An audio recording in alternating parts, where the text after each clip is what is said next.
നമസ്കാരം. കോട്ടയത്തെ ദുരിതാശ്വാസ ക്യാമ്പുകളിൽ ഭക്ഷണമില്ല. പള്ളിയുടെയും സർക്കാരിന്റെയും സ്കൂളുകൾ തുറന്ന് ദുരിതാശ്വാസ ക്യാമ്പാണെന്ന് പ്രഖ്യാപിച്ചിട്ട് ഉത്തരവാദിത്തപ്പെട്ടവർ മടങ്ങുന്നു. എന്തൊരു കഷ്ടമാ! പൂഞ്ഞാർ തെക്കേക്കര പഞ്ചായത്തിൽ പെരിങ്ങളം പള്ളിവക സ്കൂളിൽ ദുരിതാശ്വാസ ക്യാമ്പ് ആരംഭിച്ചിട്ട് പഞ്ചായത്ത് പ്രസിഡന്റ് പോലും തിരിഞ്ഞു നോക്കിയിട്ടില്ലെന്നുള്ളതാണ് അവിടുന്ന് വരുന്ന വാർത്തകൾ. ദോഷം പറയരുതല്ലോ, നിങ്ങളെല്ലാം നടത്തിക്കൂ, ഞാൻ കൂടെ ഉണ്ടെന്ന് ഇടയ്ക്കിടയ്ക്ക് ആരെയൊക്കെയോ വിളിച്ചു പറയുന്നുണ്ട്. BJP ഭരിക്കുന്ന കോട്ടയം ജില്ലയിലെ ഈ പഞ്ചായത്ത് സത്യത്തിൽ BJP ദത്തെടുത്ത് അവിടുത്തെ കാര്യങ്ങൾ നടത്തേണ്ടതാണ്. ഈ കഴിഞ്ഞ നിയമസഭാ തെരഞ്ഞെടുപ്പിൽ പൂഞ്ഞാറിലും കാഞ്ഞിരപ്പള്ളിയിലും പാലായിലും മുടക്കിയ പണത്തിന്റെ 1000-1 വേണ്ട ഇവിടുത്തെ ദുരിതാശ്വാസ ക്യാമ്പിലെത്തുന്ന പാവങ്ങൾക്ക് ഒരു നേരത്തെ ആഹാരം നൽകാൻ BJP സംസ്ഥാന നേതാക്കന്മാർക്കൊന്നും ഇത് അറിയുവാനുള്ള താല്പര്യമില്ലേ? അതിനുള്ള സംവിധാനമില്ലേ? അതോ എല്ലാം അറിഞ്ഞിട്ടും അറിയാത്തവരെ പോലെ പൊട്ടം കളിച്ചിരിക്കുകയാണോ?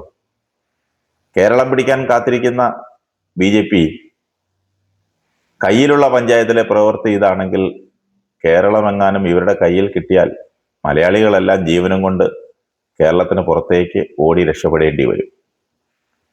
ഇടവക പള്ളി വികാരിയും ഇടവക ജനവും പാലാ രൂപതയും സഹകരിച്ചാണ് ഈ പറഞ്ഞ സ്ഥലത്തെ ഭക്ഷണ വിതരണം നടത്തിയത്.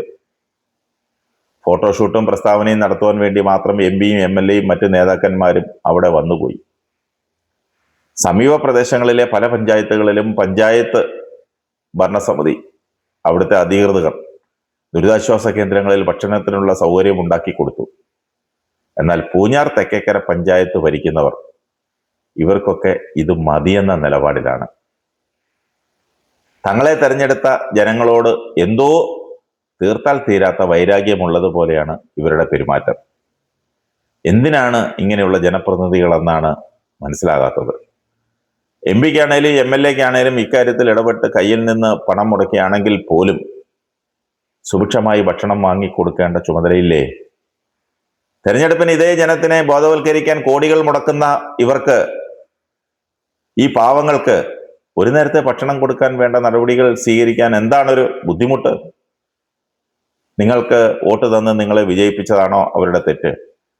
പഴയ ജനപ്രതിനിധികളും ഇപ്പോഴത്തെ ജനപ്രതിനിധികളും വർഷാവർഷം ഉണ്ടാക്കുന്ന ഈ വെള്ളപ്പൊക്കത്തിന് കാരണക്കാരാണ്.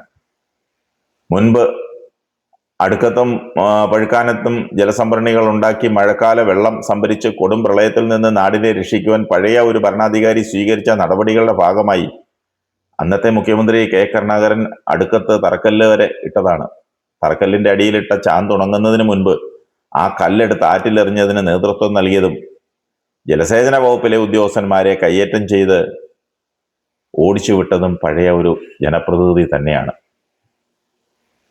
ഈ വർഷം പ്രകൃതി ചെയ്ത ഏറ്റവും വലിയ മനോഗണ പ്രവൃത്തിയാണ് ആ നേതാവിന്റെ വീട്ടിലും അദ്ദേഹത്തിന്റെ ഭാര്യയുടെ തുണിക്കടയിലും ജലസേചനം നടത്തിയത്.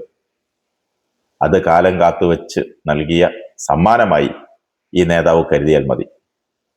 നാണം കെട്ടവന്റെ ആസനത്തിൽ ആളുകൾ എത്താൽ അതും തണലാണെന്ന് പറഞ്ഞ് അഭിമാനത്തോടെ നടക്കുന്നവനോടൊക്കെ മറ്റെന്തു പറയാനാണ്? വേട്ടക്കാർക്ക് കോടികളുടെ നഷ്ടമാണ് ഈ പ്രളയം വരുത്തിവെച്ചത്. അവർ പ്രതിഷേധിക്കേണ്ടത് റിവർ വാലി പദ്ധതി തകർത്തവനോടാണ്. ചിലർ നാട്ടിലുണ്ടാക്കുന്ന പ്രശ്നങ്ങൾ തലമുറകൾക്ക് പോലും ശാപമാകുന്നു. പ്രതികരണശേഷിയില്ലാത്ത പൊതുജനത്തിന് പരിതപിക്കാനേ കഴിയൂ. ഏതായാലും ഒരു കാര്യം ഉറപ്പാണ്, കാര്യങ്ങൾ ഈ രീതിയിലാണ് മുന്നോട്ട് പോകുന്നതെങ്കിൽ വരും വർഷങ്ങളിലും പ്രളയവും പ്രളയാനന്തര നഷ്ടങ്ങളും ഉറപ്പാണ്. ഇനിയെങ്കിലും പ്രളയത്തെ ഒരു ക്യാമ്പിലാക്കുവാനുള്ള പദ്ധതികൾ ആലോചിക്കുക, അത് നടപ്പാക്കുക. കാരാഗ്രഹങ്ങൾ പോലെ ആകരുത് ദുരിതാശ്വാസവും കേന്ദ്രങ്ങളും അവയുടെ നടത്തിപ്പും. ഗതികെട്ടിട്ടാണ് ജനം ദുരിതാശ്വാസ ക്യാമ്പിൽ അഭയം തേടുന്നത്.